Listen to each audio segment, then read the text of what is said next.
أعوذ بالله من الشيطان الرجيم بسم الله الرحمن الرحيم الحمد لله الصلاة والسلام على رسول الله وعلى آله وأصحابه ثم أما بعد السلام عليكم ورحمة الله وبركاته برادران و خواهران و بینندگان و شنوندگان محترم، الحمدلله که ما و شما از گراماتیک زبان عرب، از علم نحو، از کتاب الآجرومية 7 درس گرفتیم و بنده حالا میخواهم درس 8 را از این کتاب الآجرومية به سمع شما برادران و خواهران و دوستداران آموزش زبان عربی تقدیم و پیشنهاد بگردانم.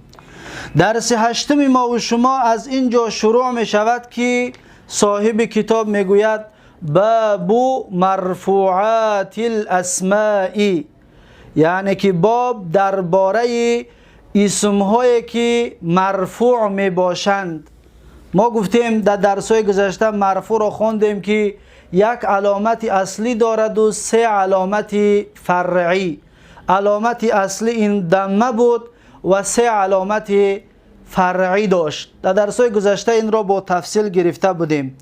اکنون همین حالت رفع در کجا می شود؟ وقتی که ما در کلمه می بینیم اسم را از کجا بدانیم در حالت رفع است یا در حالت نصب است یا در حالت جر هست؟ از کجا بدانیم؟ با همین درس ها که در این درس انشاءالله و درس های آینده هم درباره مرفوعات صحبت خواهیم کرد. صاحب کتاب میگوید باب مرفوعات الاسماء، باب درباره اسم های مرفوع هست. درس گذشته درس 7 ما و شما درباره فعل خواندیم. یک درس درباره فعل خواندیم به همین با آخر رسید، زیرا اینکه فعل در اولش اگر ناصبه باشد آخرش نصب می شود، در اولش جازمه باشد جزم می شود فعل مضارع، و اگر ناصبه و جازمه نباشد فعل مضارع مرفوع می شود. الله اکبر. با همین فعل مضارع به آخر رسید. درس گذشته با تفصیل درباره‌اش صحبت داشتیم. اما اسم ها چی طور است؟ اسم ها اکنون توضیحات از ما می خواهد. دیگر تا به آخر کتاب ما و شما درباره اسم گفتگو میکنیم. میگوید که باب مرفوعات الاسماء، باب درباره اسم های مرفوع است که اسم در چند جا مرفوع می باشد. ببینید چی میگوید. میگوید که المرفوعات 7، مرفوعات همش 7 دانه است، یعنی که در 7 جا اسم مرفوع می باشد. در 7 جا اسم مرفوع می باشد. اکنون یک تا اون 7 جا را خلاصه اولا بیان میکند صاحب کتاب، بعد میگذرد به توضیحات اون 7 جا، یک تا اونها را توضیح میدهد. میگوید که وهیه، یعنی که همون 7 جایی که اسم مرفوع میشود، یکمش الفاعل، یکمش فاعل است. میگوید فاعل. مثلا یک کس میگوید که ذهب، ببینید ذهب مثلا زیدون، اکنون زیدون چی است؟ زیدون فاعل هست. زیدون ذهب، زیدون فاعل است و مرفوع است. علامت رفعش ضمه ظاهره است. علامت رفعش چی است؟ ضمه ظاهره. چرا؟ زیرا اینکه زیدون اسم مفرد است. مثلا یک کسی دیگر میگوید که ذهب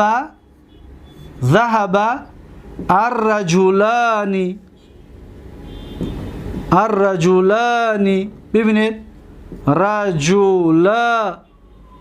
رجلان. ذهب فعل ماضی است، رجلان فاعل است و مرفوع است. علامت رفعش چی است؟ علامت رفعش این همین الف هست، زیرا اینکه ما در مرفوعات گرفتیم که الف در حالت رفع جاینشین ضمه می شود، زیرا اینکه ضمه اصل است و این الف فرع است.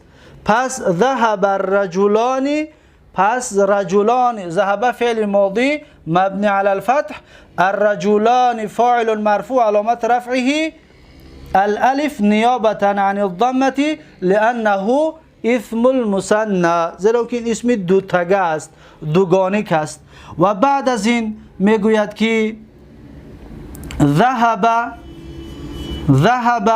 المسلمون. ببینید ذهب المسلمون، مسلمون فاعل هست، زیرا که بعد ذهبه که فعل است، بعدش فاعل میاد. پس مسلمون مرفوع است، زیرا که فاعل هست. علامت رفعش واو هست، نیابتا عن الضمه لانه جمع مذکر سالم.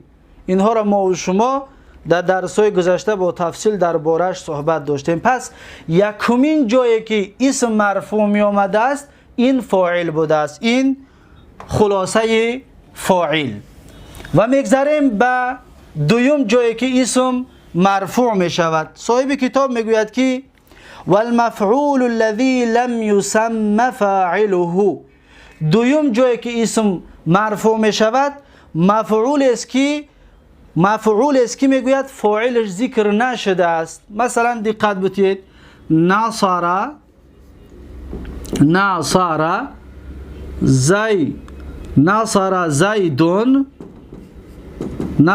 زیدون بکرن. دقت بتید نصر زیدون بکرن. زیدون در اینجا چی است؟ فاعل هست. بکرن مفعول به است. پس این میگوید که والمفعول الذی، مفعول کی لم یسمى فاعله، این فاعلش نباشد، فاعلش ذکر نشده باشد، پس انا همین مفعول به مثل فاعل مرفوع می شود. مانند چی؟ ما در کتاب بدان خوانده بودیم که اگر میخواهی معلوم فعل ماضی رو مجهول کنی، حال صاحب کتاب هم این چیز رو بیان میکند. ببینید نصره فعل ماضی، اگر میخواهی فعل ماضی رو معلوم فعل ماضی رو مجهول کنی، ما قبل و آخر رو کسر کن و ما قبل و آخر رو کسر کن و اولین متحرک رو دم کن، میشود نصره فعل مجهول است. در بدان و در 22 باب صرفی و همچنین در صرف میر این چیزها را خوانده بودیم. پس اکنون دقت بتید نصره فعل معلوم بود که یاردم داد. کی یاردم داد؟ زید یاردم داد. کی را یاردم داد؟ بکر را. وقتی که نصره گفتیم دیگر فاعل از بین رفت، پس میگیم نصره، این بکر را جای فاعل میاریم، میگیم که ببینید بک نام آدم بک، لیکن آخرش چی می شود؟ آخرش در اینجا منصوب بود. وقتی که جای فاعل بیاید در اینجا چی می شود؟ به مثل فاعل آخرش دمه می شود، علامت رفعش دمه می شود. دقت دادید؟ پس نصر بکرون، پس انا همین بکر را میگویند مفعول الذی لم یسمى فاعله، مفعول کی فاعلش نیست. ببینید در اینجا فاعلش نیست، این مفعول بود، اینجا آمد فاعلش نیست. پس اعرابی حالت آخر فاعل را این مفعول گرفت. دیدید؟ پس میگیم نصر فعل ماضی مجهول مبنی علی الفتح و بکرون نائب فاعل مرفوع و علامت رفعه الضمه الظاهره لانه اسم مفرد. پس دقت بتید که این را فاعل میگیم، این را نائب فاعل، جاینشین فاعل. خب این بود دوم جایی که اسم مرفوع میشد. پس میتونید شما در اینجا نصر بکرون، نصر الرجلان بگویید، علامت رفعش الف لانه مثنى، نائب فاعل علامت رفعش الف لانه مثنى. بگویید که نصر المسلمون، مسلمون نائب فاعل و علامت رفع الواو لانه جمع مذکر سالم. این دیگر شما خودتان در دفتراتان نوشته کنید. خب این بود دوم حالتی که اسم مرفوع میشد. حالت سیمی که اسم مرفوع میشود صاحب کتاب سیوم رو با چهارم جمع کرد. میگوید که والمبتدا و خبره، مبتدا با خبرش هر دوش یک جا مرفوع می شود. اکنون مبتدا چی است؟ خبر چی است؟ دقت بتید. مثلا من میگویم که زیدون عالمون، یا من میگویم که العلم نورون. دقت دادید؟ العلم نورون. پس اینها زیدون مبتدا است، مرفوع است، علامت رفعش ضمه ظاهره است لانه اسم مفرد میگیم، به خاطر اینکه اسم مفرد است. عالمون که باشد این خبر هست، مرفوع است و علامت رفع الضمه الظاهره لانه اسم مفرد، زیرا که اسم مفرد است علامت رفع ضمه ظاهره است. العلم مبتدا مرفوع علامت رفع الضمه الظاهره، نورون خبر مرفوع و علامت رفعه الضمه الظاهره لانه اسم مفرد. دقت دادید؟ پس اینها زیدون مبتدا است، عالمون خبر است. حکم هر اینها باید مرفوع باشد. یا العلم نورون، علمون مبتدا است، نورون خبر است. اینها را حکمای آخرشان چی می شود؟ مرفوع. پس سیوم چهارم جایی که آخر اسم مرفوع می شود این مبتدا و خبر هست. چطوری که می بینید اینها مبتدا و این هر دو علمون عالمون یا که نورون خبر هست. خب این بود سیوم و چهارم جایی که اسم مرفوع. پس اگر که دو زید باشد میگوید که از زیدان عالمانی، دو زید هر دوشان عالم است. اگر از زیدانی که گفتی پس میگیم مبتدا مرفوع علامت رفع الالف نیابتا عن الضمه لانه مثنى. عالمانی میگیم پس میگیم عالمان خبر مرفوع علامت رفع الالف لانه اسم مثنى و علامت رفع الالف نیابتا عن الضمه لانه اسم مثنى. دقت دادید؟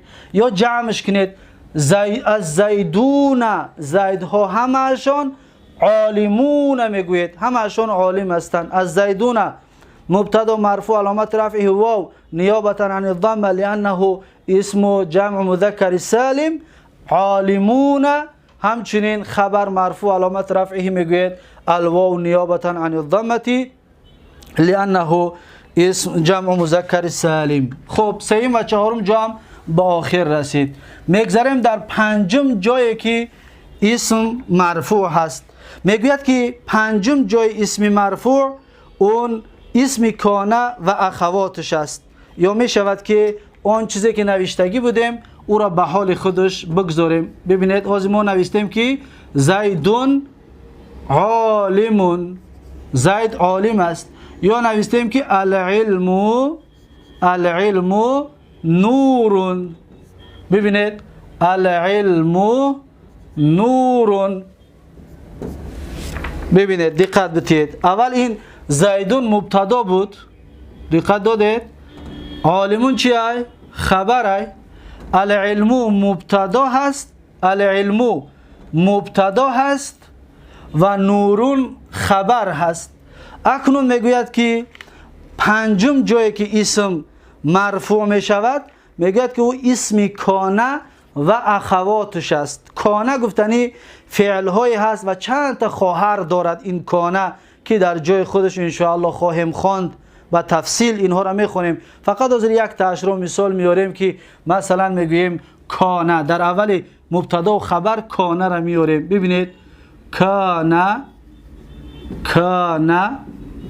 وقتی کانه که در آمد زیدون به حال خودش می ایستد، تغییر نمی یابد.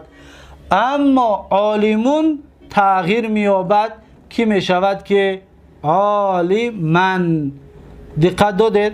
عالمن، عالم تغییر یافت. پس میگیم کانه فعل ماضی ناقص مبنی علی الفتح. زیدون دیگر مبتداش نمیگیم، میگیم اسم کانه مرفوع و علامت رفع الضمه الظاهره لانه اسم مفرد.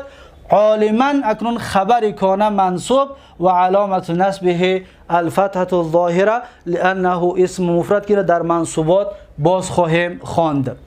خب اکنون العلم نورون اگر که ما در اولش بیاریم مثلا که ساره ساره را بیاریم. ساره همچنین از اخوات کان است. سار العلم، دقت دادید، سار العلم نورون نمیگیم و چیزش میگیم نورن. دقت دادید. پس ساره فعل ماضی ناقص مبنی علی الفتح، العلم مبتدا بود، در اینجا میگیم اسم ساره، در اینجا زیدون اسم کانه بود، علم اسم ساره شد، نورن خبر ساره است، مفعول خبر ساره منصوب و علامت نصبه الفتحه الظاهره. دقت دادید. پس کانه و ساره اینها را میگن از افعال ناقصه. کان زید عالما، ترجمه اش که زید عالم بود. صار العلم نورا یعنی که علم نور گشت، علم نور گشت. پس اینها از ترجمهش. و چهارم جایی که اسم مرفوع می شده است اسم کانه بوده است. کانه یا اسم خواهرهای کانه که اینها زیاد هستند در جای خودشون می آید. چطوری که کانه زیدون، ساره علمو مرفوع شد، علامت رفعش ضمه ظاهره به خاطر اون که اسم مفرد است. اگر دو کس باشد اگر باز تغییرات این چیزها علاوه می شود که در جای خودش خوانده می شود. خب این بود پنجم جایی که اسم مرفوع می شد. ششم جایی که اسم مرفوع می شود، اکنون دقت بتید. باز این یعنی کانه در اول مبتدا و خبر می دارد با تمام خواهرهاش، چطوری که در اینجا من در آوردم. پس می بینیم ششم جایی که اسم مرفوع می شود. ببینید اینجا بود که زیدون عالمون مبتدا و خبر بود، نه زیدون عالمون، العلم نورون مبتدا و خبر بود. اکنون میگه ششم جایی که اسم مرفوع می شود و خبر و این و اخواتی ها میگد. اگر اسم در جای خبر این بیاید یا در خبر اخوات این بیاید، خواهرهای این، ما در زبان عربی چند کلمه های حرفای داریم که اونها را میگوین این. دقت بتید. این یا ان، دقت بتید، ان زیدون، یا میشود بگیم این زیدون. دقت بتید، این زیدون عالمون، این زیدون عالمون، هر آن زید عالم هست. دقت دادید. این اینجا در زیدون مبتدا بود، مرفوع بود. وقتی که این درآمد آخر این را تغییر میتید، پس میشود این زیدن. دقت دادید. عالمون به حال خودش می ایستد، این را تغییر نمیتید. کانه این را تغییر نمیداد، دوم مبتدا را تغییر نمیداد، خبر را تغییر میداد. اما این مبتدا را تغییر میتید، خبر را تغییر نمیتید. پس میگیم که زیدن اسم این منصوب و علامت نصب الفتحه الظاهره لانه اسم مفرد. عالمون خبر این، اسم این عالمون خبر این مرفوع و علامت رفعه الضمه الظاهره. ششم جایی که برای ما لازم است خبر این که مرفوع می باشد. دقت دادید. یا که مثلا میگوییم که کأن، دقت بتید، کأن همچنین از اخوات این هست. کأن العلم بود، تغییرش میتید. چطوری که اینجا تغییر داد مبتدا را، کأن العلم نورون، گویا این که علم نور هست. پس همینطور ترجمه می شود. ما به خاطر تغییر دادن و به خاطر فهمیدن این را گذاشته ایستادیم. کأن العلم نورون یعنی که گویا این که علم نور هست. پس علم اسم کأن منصوب و علامت نصب الفتحه الظاهره، نورون خبر کأن مرفوع و علامت رفعه الضمه الظاهره. اول مبتدا و خبر بودن، دیگه مبتدا و خبرش نمیگیم، میگیم که اسم کأن خبر کأن. اینجا میگیم زیدن اسم این، عالمون خبر این. دقت دادید. پس این هست. و این همچنین اخوات دارد، خواهرها دارد که در جای خودش اون خواهرهاش به تفصیل خواهیم خواند. و با همین ما و شما 6 جایی که اسم مرفوع می شود گرفتیم. پس بیایید میگذاریم به هفتم جا. میبینیم که اون هفتم آخرین جا کدام جای ها است. میگوید که و تابع للمرفوع، هفتم جایی که اسم مرفوع می شود اون تابع مرفوع است. تابع یعنی پیروی، دنبال روی مرفوع است. پس میگه و هو اربعه اشیاء، پس میگوید که و همون تابع دنبال روی مرفوع میگد همگی 4 تا هست. اون 4 تا چی است؟ النعت، یکم نعت است، در بعض کتابا صفتش میگوید، یکم صفت است. دویم عطف است، عطف به 2 قسم تقسیم می شود، عطف بیان و عطف نسق. و سوم توکید است، توکید. و چهارم بدل هست. انا همین نعت و عطف و توکید و بدل را توابع میگویند. چرا؟ زیرا اینکه اگر اسم ما قبل خودش مرفوع باشد این توابع مرفوع می شود، ما قبلش اگر منصوب باشد این توابع منصوب می شود، و اگر مجرور باشد توابع مجرور می شود. از این حساب اینها را میگویند دنبال رو، یعنی پیرو ما قبل حرکتش چیز شود اینها همون طور می شود. اکنون یک مثالی برای اینها براتون تقدیم میکنم. ببینید میگوید که یکم نعت است. مثلا من میگویم که درباره نعت جاء، دقت بتید، جاء الرجل الطویل، دقت دادید، جاء الرجل الطویل. دقت بتید، جاء فعل ماضی مبنی على الفتح لا محل له من الاعراب، الرجل فاعل هست، بعد از جاء فاعل می آید، فاعل مرفوع علامت رفع الضمه الظاهره.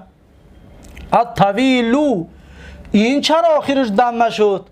زیرا که این پیرو این هست، این آخرش ضمه شد، در آخرش ضمه می شود. پس میگیم الطویل صفتی رجل و مرفوع و علامت رفع الضمه الظاهره. دقت دادید؟ طویل برای چی مرفوع است؟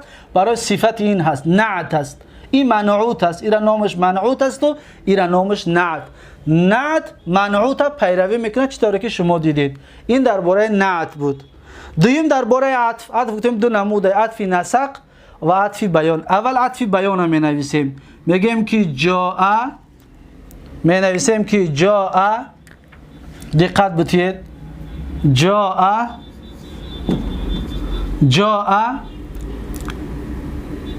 ابو حفص عمر فاروق عمرو. دقت بتید.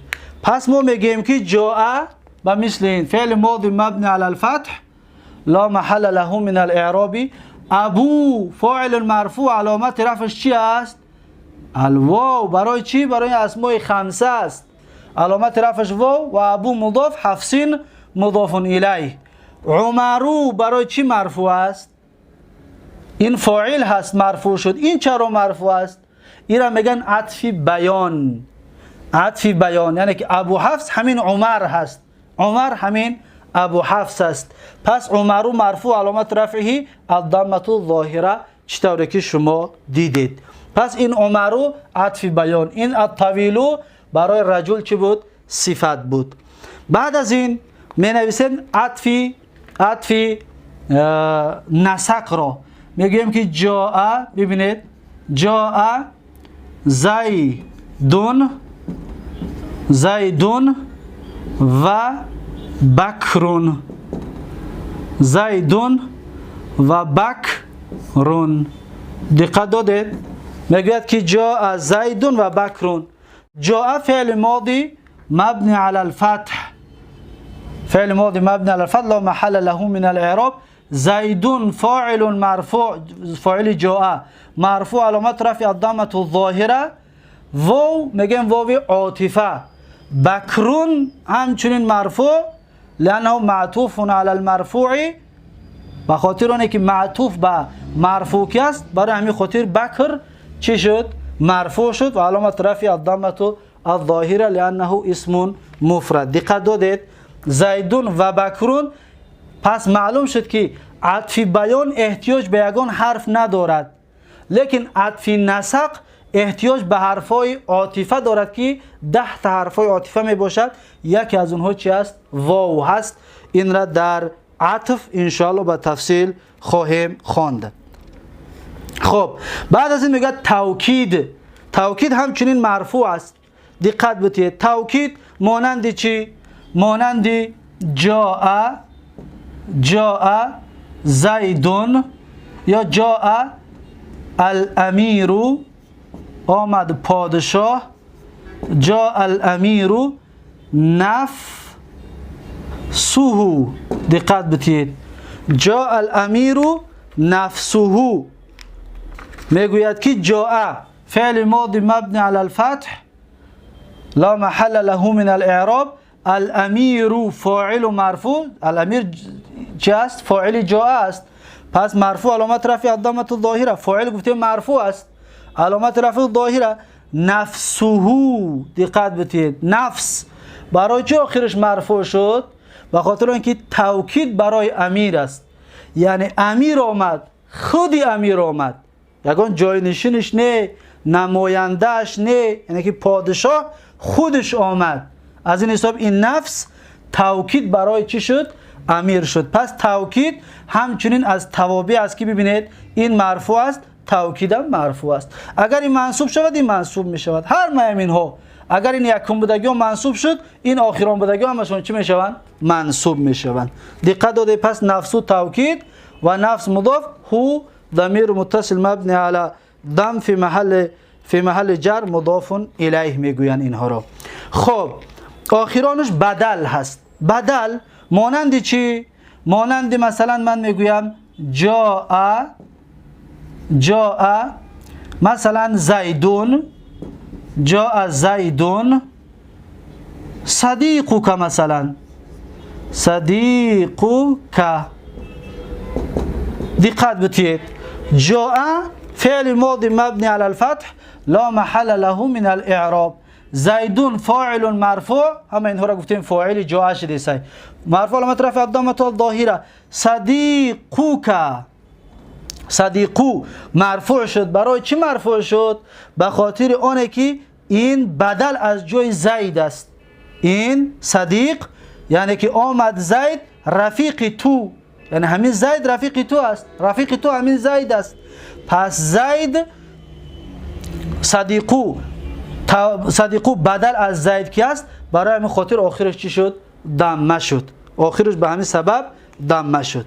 پس اینها هستند توابع.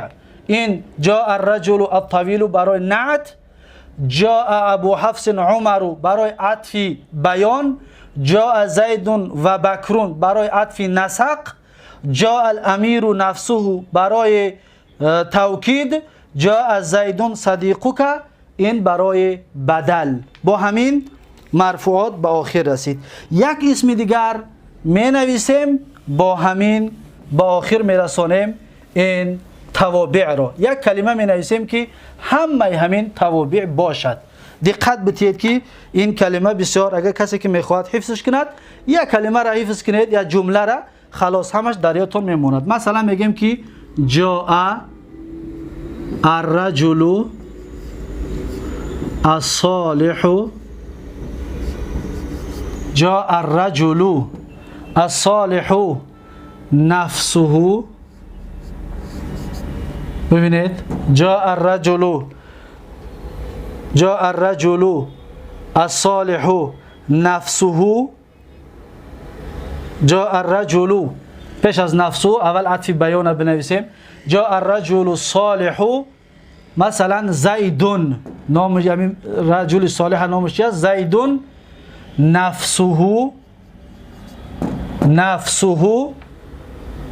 نفسه توکید رو نویسیم، بدل رو می نویسیم که مثلا صدیقک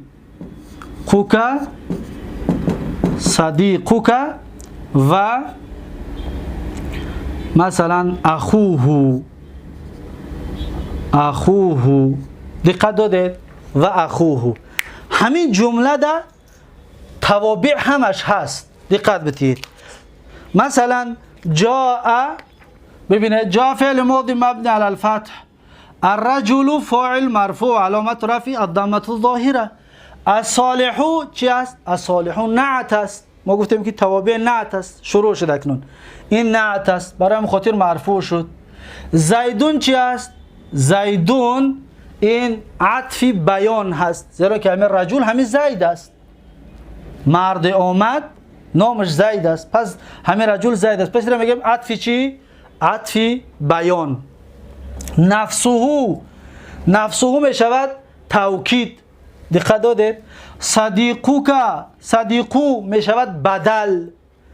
پس و اخو، ببینید و اخوه، و اخوه اینجا این واو عاطفه، اخو عطف نسق. دقت دادید؟ این زید عطف بیان، واو گفتیم که عطف نسق با حرف واو شناخته میشه که حرفای عاطفه قطعی. پس در اینجا و اخوه، اخو این چی بشود؟ عطف بیان بر رجل و علامت رفع الضمه الظاهر و علامت رفع الواو لانه من الاسماء الخمسه و اخو مضاف و هو مضاف الیه. دقت دادید؟ پس این هست جاء الرجل الصالح زید نفسه صدیقک و اخوه. همین راز که تمام توابع را در خودش گرفت این جمله. خب با همین ما این قسم رو خلاص کردیم. میگذاریم به قسم دوم که یا میگذاریم به توضیحات همین مسئله ها. میگه که باب الفاعلی، باب درباره چی است؟ درباره فاعل هست. ما گفتیم که فاعل مرفوع است. اکنون بیان میکنه فاعل یعنی چی. ما نوشتیم که جاء، دقت بدید، گفتیم که جاء، یا می نویسیم که نصر، دقت بدید، نصر، نصر، نصر زیدون. اکنون همین کلمه نصر زیدون را خوب دقت بدید که چیکار میکنیم ما. نصر زیدون میگه که الفاعل، فاعل بیان میکند. فاعل چی است؟ میگه هو الاسم، این فاعل است. میگه فاعل اسم است، یعنی فاعل حرف نمی شود. فاعل همچنین فعل نمی شود. فاعل چی می شده است؟ اسم می شده است. یکم شرطش. و شرط دومش المرفوع، مرفوع می شود. دقت دادید؟ فاعل اسم می شود یکم، دوم مرفوع می شود. پس منصوب و مجرور نمی شود فاعل. المذکور قبله فعله، پیش از فاعل میگه، پیش از فاعل میگه فعلش ذکر می شود. ببینید نصر فعل است آمد، بعدش فاعل آمد. همین را یک آدم بگیرد برعکس کند، بگوید که خب زیدون، دقت بدید، زیدون نصر. آیا ما میتونیم بگیم که زیدون فاعل هست؟ دقت بدید، زیدون، زیدون را آیا ما فاعل گفته میتوانیم؟ نصر هست، فاعلش گفته میتوانیم؟ قاعده را دقت بدید، میگه که هو الاسم، نگاه میکنیم که زیدون اسم هست. المرفوع، نگاه میکنیم آخرش مرفوع هست. المذکور قبله فعله، نگاه میکنیم پیش خودش فعل نیست. پس معلوم شد که زیدون فاعل نبوده است. دقت دادید؟ فاعل باید بعد از فعل بیاد، چطوری که نصر زیدون بعد فعل اومد. پیش از فعل اگر بیاید او را فاعل نمیگند، او را مبتدا میگن. او را در قسم مبتدا با تفصیل خواهیم به مثل همین مثال را خواند. خب اکنون فاعل برای ما و شما شناس کرد. میگوید که و هو علی قسمینی، فاعل دو نمود میشود، میگه ظاهرین و مضمرین. قسم یکمش میگه ظاهر است، اسم ظاهر، و دویمش میگه مضمر است، یعنی که ضمیر است. مضمر اینهایی که در اینجا شما میبینید به حرفای سرخ نوشته، به رنگ سرخ حرفایی را که نوشتگی هستیم، این حرفای سرخ همش ضمیر هستند و همشون فاعل هستند. دقت بدید. میگوید که فالظاهر نحو قولک، ظاهر میگه مانند سخن تو است. این را ننوشته، هر کسی که کتاب رو دارد پس کتاب را نگاه کنید، همین جمله ها را میخونیم و بیان میکنیم. میگه فالظاهر، پس فاعلی که ظاهر است، اسم ظاهر است، نحو قولک، مانند این سخن است که میگوید قام زیدون. ببینید اول قام آمد و بعدش چی آمد؟ بعدش زیدون آمد. پس معلوم شد که قام فعل است و زیدون فاعل است. برای چی؟ به خاطر اینکه زیدون اسم است و مرفوع است و پیش از زیدون فعل هست. قام زیدون یعنی خست زید. دقت دادید؟ و یقوم زیدون، و یقوم فعل است، زیدون فاعل هست. از کجا دانستیم؟ از این جای گفتیم که زیدون اسم هست، مرفوع هست، پیش از خودش یقوم آمدگی است، فعل آمدگی است. پس معلوم شد که زیدون فاعل بوده است. قام زیدون برای فعل ماضی زمان گذشته، یقوم زیدون برای زمان آینده که میخیزد زید. و در هر دین ها فاعل مرفوع بود، علامت رفعش چی بود؟ الضمه الظاهره. اکنون بعدی میگه قام زیدانی، خستند دو تا زید خستند. اگه قام فعل است، از زیدانی فاعل است، مرفوع میگیم علامت رفعه الالف نیابتا عن الضمه لانه مثنى. از زیدانی علامت رفعش چی است؟ الف است، به خاطر اینکه مثنی است. خستند دو تا زید. و یقوم الزیدانی، و میخزند دو تا زید. همچنین زیدانی مرفوع علامت رفعش الالف نیابتا عن الضمه لانه اسم مثنى. و قام الزیدون، و خستند همه زیدها.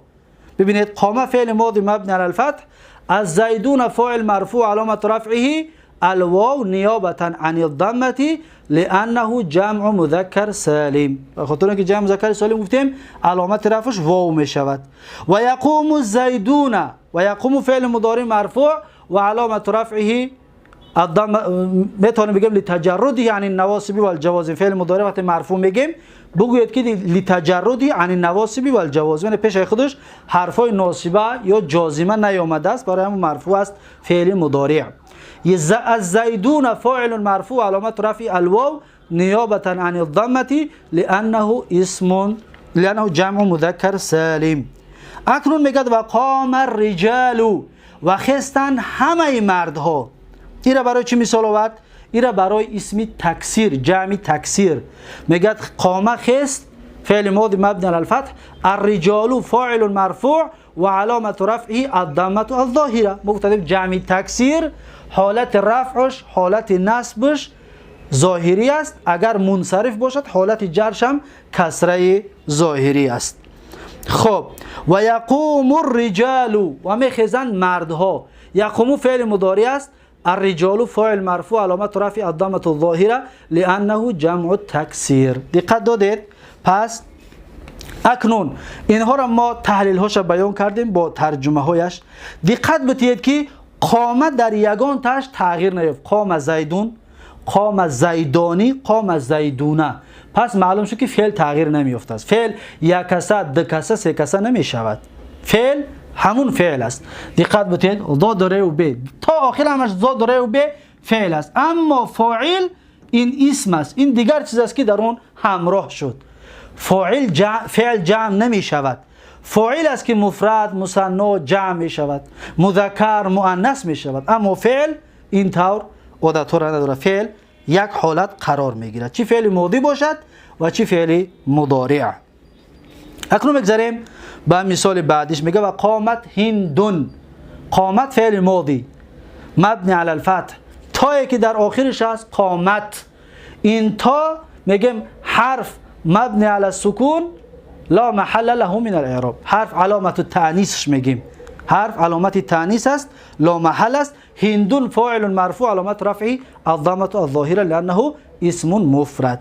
و تقوم هندون، و تقوم فعل مضارع. قامت هندون یعنی خست هند زمان گذشته، و تقوم هندون میخزد هند. تقوم فعل مضارع مرفوع لتجرده عن النواصب والجوازم. هندون فاعل مرفوع و علامت رفعه الضمه الظاهره. و قامت الهندانی. قامت فعل ماضی مبنی علی فتح و تایی که میبینیم علامت التانیث فاعل، علامت تانیث فاعل است. این تای در آخرش بوده. بعد از این چی میگوید؟ الهندان فاعل مرفوع و علامت رفعه الالف لانه مثنى. و تقوم الهندانی، و تقوم فعل مضارع مرفوع علامت رفعه الضمه الظاهره لتجرده عن النواصب والجوازم.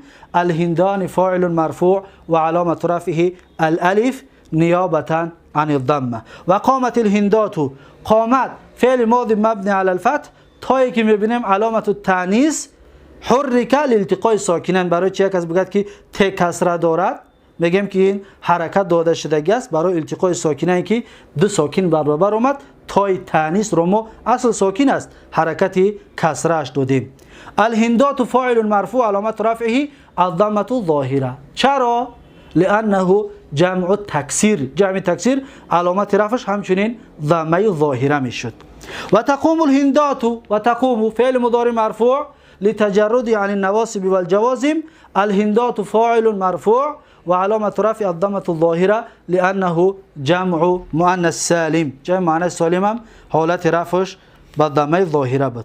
و قامت الهنود، و خستن همه هندها. ببینید خستن همه هندها. قام فعل ماضی مبني على الفتح و تا حرف مبني على السكون لا محل له من الاعراب. و الهنود فاعل مرفوع وعلامة رفع الضمة الظاهرة لأنه جمع التكسير. جمع تکسیر حالت رفعش گفتیم به چی می شود؟ با ضمه ظاهره.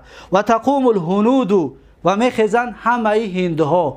پس تقوم فعل مضارع مرفوع علامت رفعه الضمة الظاهره لتجرده عن النواصب والجوازم. پیش فعل مضارع اگر ناصبه و جازمه نیامده است برای لتجرده میگیم، یعنی برای خالی بودن اولش از حرفای ناصبه و از اسمها یا حرفای جازمه. الهنود فاعل مرفوع و علامت رفعه الضمة الظاهره لانه جمع تکسیر. جمع تکسیر علامت رفعش با ضمه ظاهره میشد. و بعد از این مثال میارد میگه و قام اخوک. قام فعل ماضی مبنی على الفتح، اخو فاعل مرفوع علامت رفع الواو نیابة عن الضمه لانه من الاسماء الخمسه. اسمهای خمسه گفتیم علامت رفعش با واو میشد. اخو مضاف ک في محل جر مضاف الیه. و یقوم اخوک، یقوم فعل مضارع مرفوع علامت رفع الضمه الظاهره لتجرد عن النواصب والجوازم. و اخوک اخو فاعل مرفوع علامت رفعه الواو لانه من الاسماء الخمسه. و اخو مضاف ک مبني على الفتح في محل جر مضاف الیه. اکنون حالتهای اعرابای ظاهری را چی با حرف باشد چی با حرکت بیان کرد. اکنون اعراب تقدیری میارد، میگوید که و قام غلامی و یقوم غلامی، یعنی که خست غلامی من. قام فعل ماضی مبني على الفتح، غلامی فاعل مرفوع علامت رفع الضمة المقدره منع من ظهورها اشتغال المحل بحركة المناسبة. و غلام مضاف الياء ضمير متصل مبني على السكون في محل جر میگیم مضاف الیه. و یقوم غلامی همینطور. یقوم فعل مضارع مرفوع علامت رفعه الضمة الظاهره لتجرد عن النواصب والجوازم. غلامی فاعل مرفوع علامت رفعه الضمة المقدره منع من ظهورها اشتغال المحل بحركة المناسبه. و غلام مضاف یا مضاف الیه. همچنین می شود که ما در اینجا یک مثال دیگر برای اعراب تقدیری بیاریم که قام القاضی. دقت دادید؟ القاضی. قام فعل ماضی، القاضی فاعل مرفوع علامت رفعه الضمة المقدره منع من ظهورها الثقل. در اینجا ضمه مقدره هست اما آشکار شدنش گفتیم در عرب وزمین که بود ایرا تقدیری کرد. یا مثلا بگیم که قام، دقت بتید، قام موسی. پس قام موسی یعنی که خست موسی خست. قام فعل ماضي مبني على الفتح، موسى فاعل مرفوع علامة رفعه الضمة المقدرة على الألف منع من ظهورها. اجرا میگیم التعذر، امکانیت ندارد که را آشکار کرده شود. دقت دادید؟ اکنون فاعل حالت رفعش و حالت رفعش چی با دمه باشد، چی با واو باشد، چی با الف باشد، چی ظاهری باشد، چی تقدیری باشد و چی تقدیری ثقل باشد، چی تقدیری تعذر باشد، چی اشتغال محل باشد، همش بیان کرد. با همین ببینید درس‌های گذشته را تقریبا حالت رفع رو تکرار کردیم در اینجا. خب اکنون میگوید که این یکم قسمی چی بود؟ یکم قسمی فاعل که با این طریق بود. میگذاریم با قسم دوم. دقت بدید. قسم دوم آن چیزی که شما در اینجا میبینید همین است. ببینید میگوید که والمضمر 12. میگوید که فاعلی که مضمر است 12 دانه است، اما در اینجا ما 14 تا نوشتیم. چرا؟ زیرا که از این دو تا است، از این دو تا است. این دو تا را یک تا حساب میکنن، این دو تا را یک تا حساب میکنن. پس این 4 تا را دو تا حساب کنید، باقی موندهش 10 تا میشه و 12 تا. از این حساب میگه که والمضمر 12. مضمر میگه همگی 12 تا است. مانند سخن تو میگه که ضربت و ضربنا، از پایان شروع میکنه ضربت و ضربنا. اما من این را نوشتم به خاطر چی؟ به خاطر که ما در بدون همین طور خوندیم، در 22 باب صرفی همین طور خوندیم، در صرف میر همین طور خوندیم. برام خاطر من را به همون طریق پیشینه از زیاتی میدونستگیمون نوشته کردم. ضربت و ضربنا و ضربت و ضربتی و ضربتم و ضربتم و ضربتن و ضرب و ضربت و ضربا و ضربو و ضربنا. خود همین 14 تا که در اینجا دیدید همین ها است. ببینید ضربه در اینجا فاعلش چی است؟ ما شما را در صرف میر خوندیم. فاعل ضربه در اینجا در تحتش یک تا هو گفتنی پنهان است. انا همین هو فاعل ضربه است. ضربا فاعلش چی است؟ این همین الف است. دقت دادید؟ پس بگیم ضرب فعل ماضی مبنی علی الفتح فاعل ضمیر مستتر جوازا تقدیره هو. این هو فاعل ضربه شد. ضربا ضرب فعل ماضی مبنی علی الفتح الالف مبنی علی السکون فی محل رفع فاعل. دیدید؟ فی محل رفع فاعل. ضربو فعل ماضی مبنی علی الضم الاتصال بواو الجماعه الواو مبنی علی السکون واو ضمیر جمع مذکر مبنی علی السکون فی محل رفع فاعل ضربو. الالف الفی چی بود؟ الفی فارقه. خب ضربت در اینجا در فاعلش چی است؟ این ت فاعل است؟ نه. دقت که من با حرف سرخ با رنگ سرخ ننوشتم. چرا؟ این ت حرف است، علامت تانیث است که فاعل تانیث است. پس در اینجا فاعلش هی است. دقت دادید؟ هی فاعل است. پس ضربت میگیم ماضی مبنی علی الفتح التا مبنی علی السکون حرف علامت تانیث، هی میگیم فاعلش است. ضربت فاعلش ضمیر مستتر تقدیره هی است، میگیم در پشتش پنهان است. ضربتا پس میگم ضربتا فاعلش این الف است. ضربت تا اینجا فعل ماضی مبنی علی الفتح ت میگیم همین ت است، برای التقای ساکنین حرکتش دادیم. ت علامت تانیث، الف چی است؟ الف فاعل ضمیر مبنی علی السکون فی محل رفع فاعلش میگیم. ضربنا ضرب فعل ماضی مبنی علی السکون، نه این نونه که میبینید مبنی علی الفتح فی محل رفع فاعل است، نون جمع مؤنث. ضربت این تا فاعل است. ضربتما این تما فاعل است. ضربتم این تم فاعل است. ضربتی همین تی خودش فاعل است. ضربتما این تما فاعل است. ضربتن تن فاعل می شود. ضربتو این تو فاعل است. ضربنا این نا فاعل است. پس اکنون دیگه خطان بگوید که ضرب فعل ماضی مبنی علی السکون تو ضمیر متصل مبنی علی الضم فی محل رفع فاعل. ضربنا را همین طور مبنی علی السکون فی محل رفع فاعل گفته. باقی موندهش شما خودتون بگویید. پس در اینجا همین قدر گپ بود. همین را در اینجا صاحب کتاب فقط از اینجا شروع کرد. نه وقالی که ضربتو ضربنا اینجا را گفت.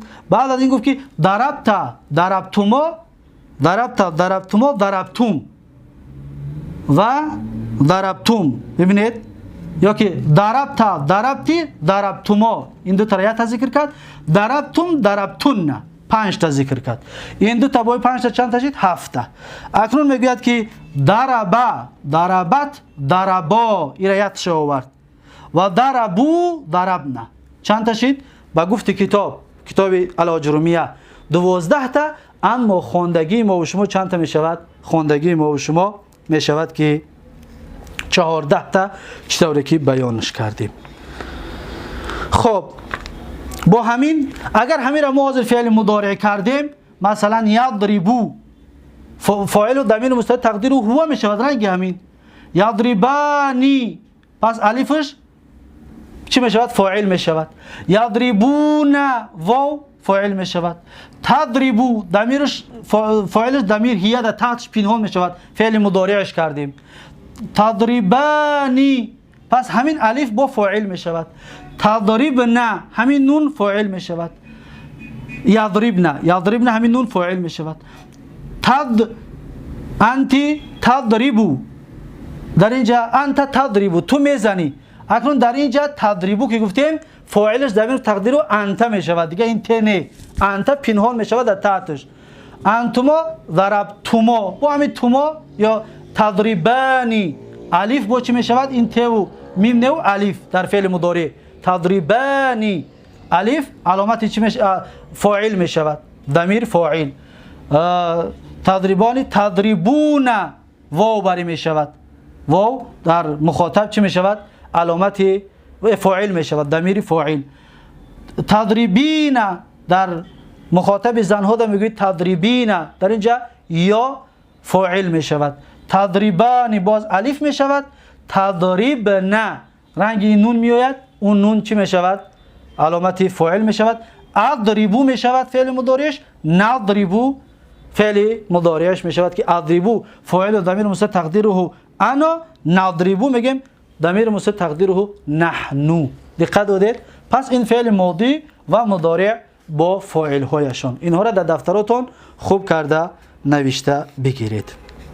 اکنون فاعل به آخر رسید، میگذریم در مفعول الذی لم يسمى فاعله. مفعول الذی لم يسمى فاعله یعنی در نائب فاعل میگذریم، یعنی که دوم جایی که اسم مرفوع می باشد. دقت بتید میگد و هو الاسم المرفوع. اولا مثالش رو بنویسیم، دقت بتید. مثلا گفتیم ناصر زیدون مثلا بکران. دقت بتید وقتی که ما نائب فاعل کردن میشیم باید نصر را مجهول کنیم. چی می شود؟ نصر زیدون. نصر اکنون دیگه برای ما فاعل در کار نیست. نصر که کردیم بکرون مفعول به را میاریم در اینجا نائب فاعل میکنیم. چی میگیم بکرون. دقت بتید بکرون.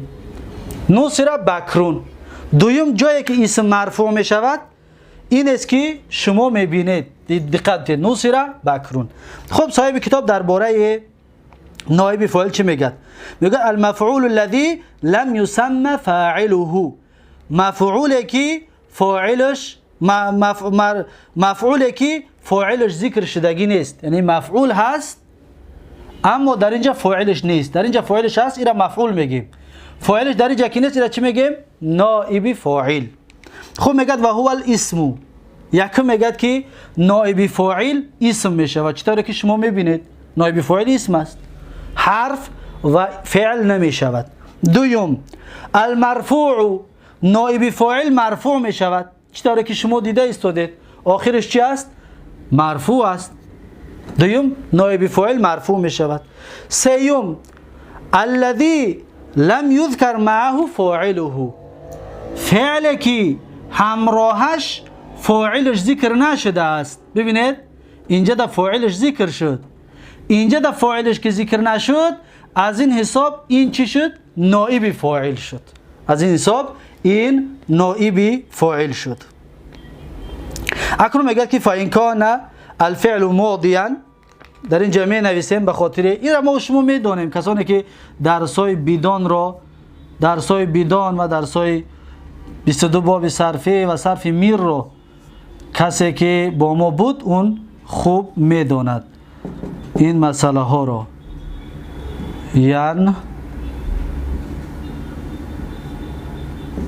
ینصرو. دقت بتید میگه که اگر که فعل ماضی باشد، همون گپی که به تاجیکی میگفتیم که ما قبل و آخر کسر و اول متحرک دم کرده می شود، همون را به عربی میگه ضم اوله. اولش میگه دمه که، دقت بتید اولش میگه دمه که آخرش مبنی بر فتح می شود. اولش میگه دمه بکن و کسر ما قبل آخری، پیش از آخرش کسره که چی می شود؟ نصره. همین نصره ای که نوشتیمش. اکنون میگه فعل و این کنم مضارعا، فعل مضارع باشه چیکارش میکنی؟ میگه که همون چیزی که در بدون میخوندیم، ما قبل و آخر را فتح و حرف مضارعات رو دم کن میگفت در بدون.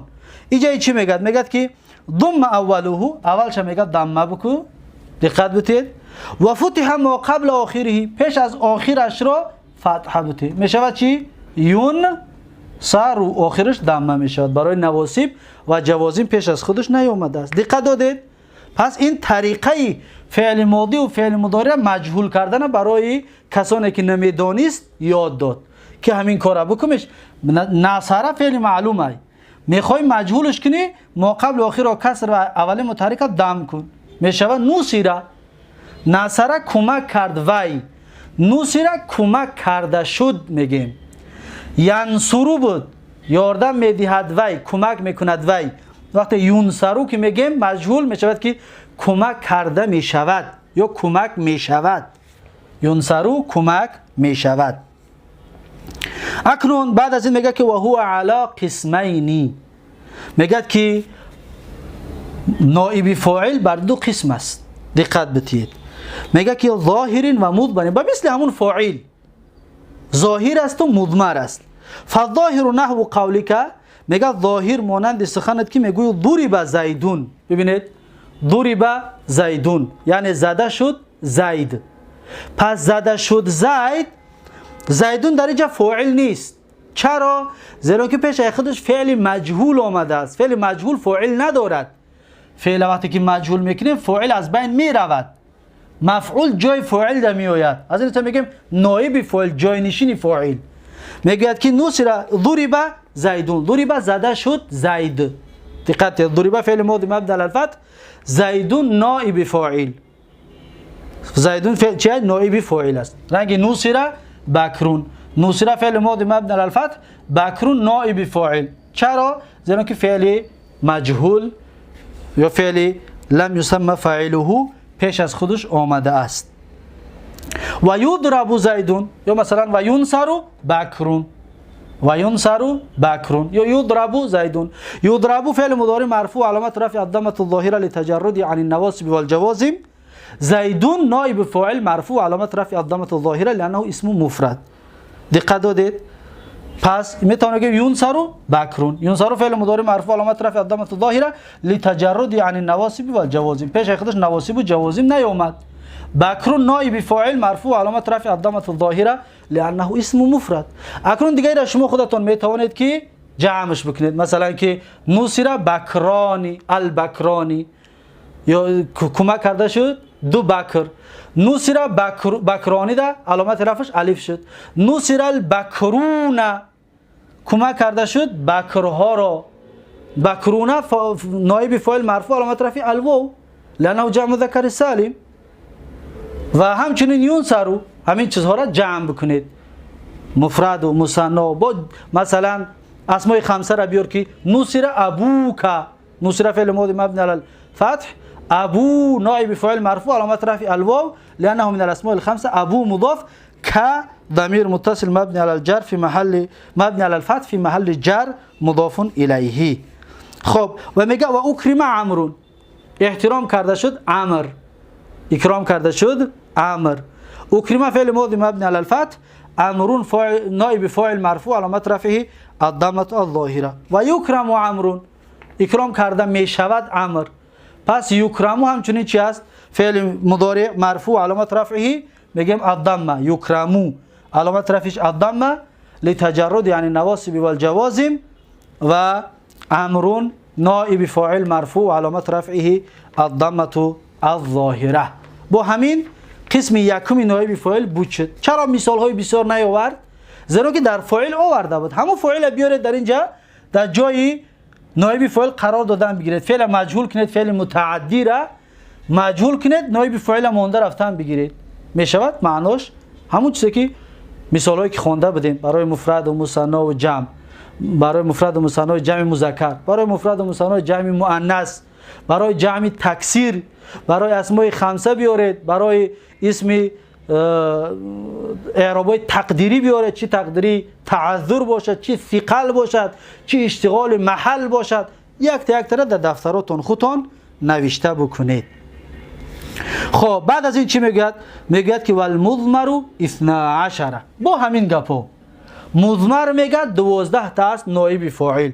فقط همین کاری که گفت ما را بکنه همون کار میکنیم. اون کار چی بود؟ گفت که ما قبل و آخر کسر بکن، حرکت چه میگیریم؟ کسره میکنیم و اولین متحرک دم که میشه چی؟ ضربه. پس ضربه فعل مجهول شد، دیگه ما را فاعل نمیکنیم، نائب فاعل میکنیم. پس میگیم نائب فاعل ضمیر مستتر تقدیر هو، همین هو با نائب فاعل شد. دقت دادید؟ اینجا چیکار میکنیم؟ ما قبل آخر حرکت چه میگیریم؟ کسره میتیم و اولین متحرک رو اولش را دم میتیم، میشه ضربه. اول این فاعل بود، فعل مجهول کردیم، این چی شد؟ نائب فاعل. دقت داده؟ این نائب فاعل شد، ضربه. پس میگیم که ضمیر متصل مبنی علی السکون فی محل رفع نائب فاعلش میگیم، دیگه فاعلش نمیگیم. برای فعل مجهول شد، فعل مجهول فاعل ندارد. ببینید ضربو این فاعل است، ما قبل و آخر رو کسر میکنیم و اولش دم میکنیم، میشه ضربو. ضربو. دقت دادید؟ اکنون ضربو چی میشود؟ ضربو فعل مجهول که شد، واو فی محل رفع میگیم نائب فاعل. دقت بدید. ضربت ما قبل و آخر رو کسر میکنیم و اولینش دم میکنیم، ضربت. هی اکنون در تحتش ضمیر مستتر نائب فاعل، اینش هم همین کار میکنیم. ببینید ضربت، این الف اکنون چی شد؟ نائب فاعل. ضربنا، این نون فاعل بود، چی شد؟ نائب فاعل. ضربتا، این ته نائب فاعل شد. ضربتما، ببینید ضربتما، ضربتم، همه اینها فاعل بودن در فعل معلوم، فعل مجهول که شدن اینها نائب فاعل شدن. تی نائب فاعل. تما نائب فاعل. تن اکنون چی شد؟ نائب فاعل. ضربتو در اینجا فاعل بود، وقتی فعل ماضی را مجهول که کردیم ضربتو چی شد؟ این تو نائب فاعل، یعنی زده شدم من. اول ضربتو من زدم، حالا ضربتو زده شدم، کسی دیگر مرا زد. ضربنا ما زدیم، فاعل بود، وقتی مجهولش که میکنیم ما قبل و آخر را کسر و اولش دم میکنیم میشه ضربنا. اکنون ما زده شدیم، دیگرها ما را زدن، اکنون این نوع چی شد؟ نائب فاعل. دقت دادید؟ نائب فاعل کردن به همین طریق است، به همین طریق به آسانی نائب فاعلش کردیم. همون فعلی را که پیشتر ما گفتیم اینها همش فاعل بودن، حالا فعلاشون را مجهول که کردیم اینها با رنگ‌های سرخ نوشتگیمون همه‌شون چی شدن؟ نائب فاعل. اکنون در اینجا همین قول رو میارد، نحو قولی که میگه مانند سخنت از پایان به مثل پیشینه. ضربتو ضربنا، دیدید؟ پس میگه ضربتا ضربتی ضربتما ضربتم ضربتن. ضربا ضربت ضربا، هر دیره یک تا آورد. ضربو ضربنا. پس شد 14 تا چی؟ 14 صیغه فعل ماضی مجهول و نائب فاعلش رو چطوری که براتون بیان کردیم. پس با همین همچنین دویم حالت رفع که نائب فاعل هست، چی اسم ظاهر مثال هاش آوردیم و چی اسم مضمر که چطوری که مثال هاش دیده است، به همین به آخر رسید. اکنون ما و شما تا این لحظه فاعل و نائب فاعل رو با تفصیل خواندیم. در هر کلمه که دیگر شما فاعل نائب فاعل رو که دیدید باید بشناسید. دقت دادید؟ باید شما بشناسید. مثلا یک انسان ما را سوال میکند، یک دو مثال می نویسم با این درس امروزه را به پایان میرسانم. یک آدم ما را میگوید که مثلا در قرآن الله گفتگی است که در سوره قل اعوذ برب الناس که الذی، ببینید الذی یوسوسو یوسوسو فی صدور الناس، فی صدور الناس. پس بگوید که یوسوسو فعل است. فعل ماضی است یا فعل مضارع؟ فعل مضارع در اولش حرف مضارعت دارد. از کدام باب است؟ از باب 19 هم دحرجه یو دحرجو. دیدید باب 19 هم. پس معلوم است یا مجهول؟ فعل معلوم است. پس فعل معلوم فاعل میگیرد یا نائب فاعل؟ فعل مجهول فاعل خود چه میگیرد؟ پس یک از بگوید که یوسوسو فاعلش در کجا است؟ میگیم فاعلش ضمیر مستتر در تحتش پنهان است. او چی است؟ اون هی است که در تحت همین یک کلمه هو است. در تحت همین یک کلمه هو پنهان است. چطوره که در اینجا گفتیم در فاعل این در فعل معلوم این فاعل میشد.